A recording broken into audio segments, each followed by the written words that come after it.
Josiane habite à la Croisille-sous-Briance, à 40 minutes de route de Limoges. À l'automne dernier, elle a été l'une des premières patientes du CHU à expérimenter la chimiothérapie à domicile. Son traitement nécessitait 15 injections, espacées à chaque fois de 3 semaines. Les dernières ont pu se faire chez elle.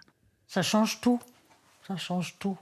Parce que le fait d'aller à l'hôpital, il y a le trajet, parce que je ne suis pas à côté, le trajet, et puis le fait d'être confronté avec tous ces gens qui souffrent. On est confronté à la souffrance des autres, avec la sienne. C'est au CHU, au sein de la pharmacie de l'établissement, que sont préparées toutes les chimiothérapies. Des préparations individualisées en fonction du protocole de chaque patient et réalisées en milieu stérile. Qu'ils soient administrés à domicile ou à l'hôpital, ces traitements répondent aux mêmes exigences de qualité et de sécurité. Le produit est préparé dans les mêmes conditions au sein de notre unité.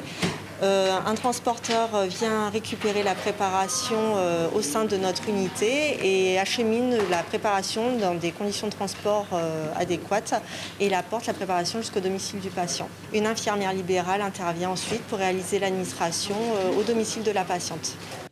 Tous les types de chimiothérapie ne peuvent pas être externalisés.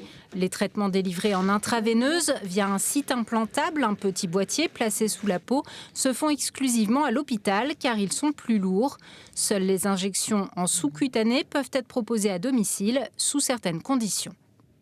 La première condition, c'est que le ou la patiente soit d'accord avec ce principe. Ensuite, il y a des conditions techniques. Ça doit être délivré dans le cadre des hospitalisations à domicile.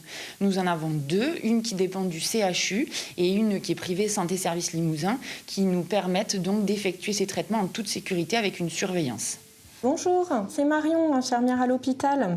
J'appelle pour prendre de vos nouvelles en vue de l'injection de demain. Même avec un traitement à domicile, les patientes ne sont pas livrées à elles-mêmes. Marion est joignable à tout moment pour assurer le suivi.